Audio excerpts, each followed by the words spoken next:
कवि सम्मेलन देख देख के घर की शीला देवी को शेर और शायरी का बुखार चढ़ गया था। अब वो सीधे मुंह किसी को जवाब ही नहीं देती थी। उनके पति और उनका बेटा तो काम करने घर से बाहर चले जाते थे और उनकी शायरी झेलनी पड़ती थी बहू रेणु को। अब सास बोलती नहीं, अर्ज करती थी, संदूक पे रखी संदूक, संदूक में रखे झुमके, बहू झुमके निकाल के दे मेरे, कहाँ लगा रही है ठुमके। माँ जी, झुमके तो आपके निकाल दूंगी मैं, लेकिन आपके दिमाग से ये शायरी का भूत कैसे निकलेगा? छोटे लोग नहीं समझेंगे, शायरी है शौक बड़ा, तू अपने काम से काम रख, मेरे काम में मत टांग अड़ा। शौक अलग बात है, लेकिन हर चीज में अपना शौक डाल देने से जग हंसाई हो सकती है सासू माँ। अरे मैं हूँ एक नंबर कलाकार, कोई ऐसी वैसी बला नहीं, तुम घर के कामों में उलझी, समझोगी मेरी कला नहीं। ठीक है माँ जी, आप नहीं समझती तो कोई बात नहीं, लाओ मैं आपके झुमके ही निकाल कर दे देती हूँ। बहू सास के झुमके निकाल कर देती है और वहां से चली जाती है। शाम को बहू अपने पति से शिकायत करती है, सुनिए जी, आप माँ को कुछ समझाते क्यों नहीं? अरे क्या समझाना है माँ को? अरे अपनी शायरी थोड़ी कम करे ना। अरे तुमको उनकी शायरी से क्या दिक्कत है? अरे मुझे नहीं, पर पड़ोस में सब लोग हंसते हैं, कहते हैं बुढ़ापे में लोग सठिया जाते हैं, लेकिन शीला जी तो शायर हो गई हैं। अरे लोगों का काम है कहना, लोगों की बातों का क्या टेंशन लेना। अरे वाह, मैंने भी शेर कह दिया, वाह वाह वाह वाह। देख लो, तुमसे किसी ने कहा नहीं और तुम्हारे सामने कोई माँ की बुराई नहीं करता तो तुमको फर्क नहीं पड़ रहा। अरे तुम खामखा की बात का बतंगड़ बना रही हो। चलो चाय बना कर ले आओ मेरे लिए, साथ पियेंगे, कोई ढंग की बातें करेंगे। रेणु चाय बनाने लगती है। पहले वो अपने पति को चाय देती है, फिर सास को और आखिर में अपने ससुर को। लेकिन वो देखती है कि ससुर जी कुछ परेशान से हैं। क्या हुआ ससुर जी, कोई बात हो गई है क्या? अरे तेरी सास बात बात पे शायरी करती है।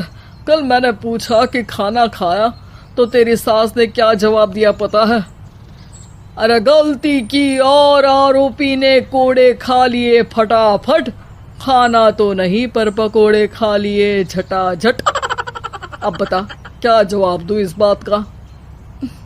वो तो सभी से शायरी में ही बात कर रही हैं, मुझे भी समझ में नहीं आता कि क्या करूं मैं।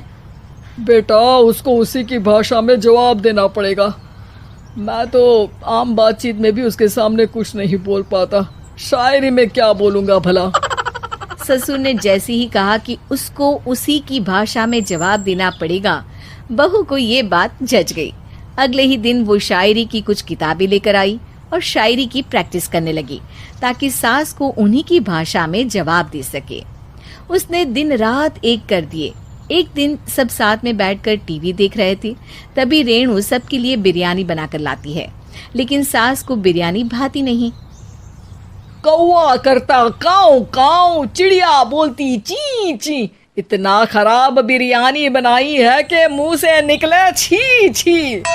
बस इसी मौके का तो बहू को इंतजार था, क्योंकि अब बहू सास को उसी की भाषा में जवाब देने के लिए तैयार थी।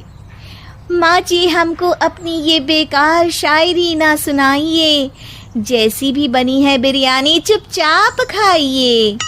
ससुर जी और रेणु के पति ने रेणु का जवाब सुनते ही जोर से ताली बजाई और सास ने जब रेणु का शायराना जवाब सुना तो उनके गले में बिरयानी अटक गई।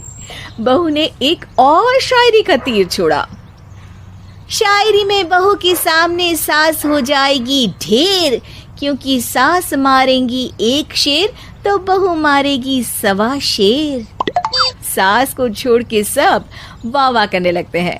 आज पहली बार सास को नहले पे दहला मिला था और रेणु ने सास का मुंह चुप करा दिया था। अगले दिन रेणु का पति उससे कहता है, अरे वाह, तुमने तो माँ की बोलती बंद कर दी, मजा आ गया। अब मेरे लिए कुछ बना दो, खाकर मैं काम पर चला जाऊं। शायरी ही है मेरा जीवन, वही करूँगी जी भर के। नौकरानी रख लो कोई, काम नहीं करूँगी मैं घर के। अरे तुम क्या माँ जैसी हरकतें करने लगी, सीधे सीधे बात करो ना। हो गई कल शायरी, रोज थोड़ी ना करोगी। शीशी भरी गुलाब की पत्थर पे फोड़ दो, जो मुझे शायरी से रोके उसके कान मरोड़ दो। पति घबराकर वहां से चला जाता है और बाहर उसके पिताजी के पास जाकर बैठ जाता है। दोनों अपनी बीवियों की शायरी से परेशान है। ससुर को पछतावा होता है कि क्यों उसने बहू को सास की भाषा में ही जवाब देने का आइडिया दिया। अब तो घर में दो दो शायर हैं। दोनों एक साथ दुखी स्वर में कहते हैं, हम दोनों की ही बीवियां जब से शायर हो गई है, क्या बताएं, जिंदगी एक फटा हुआ टायर हो गई है।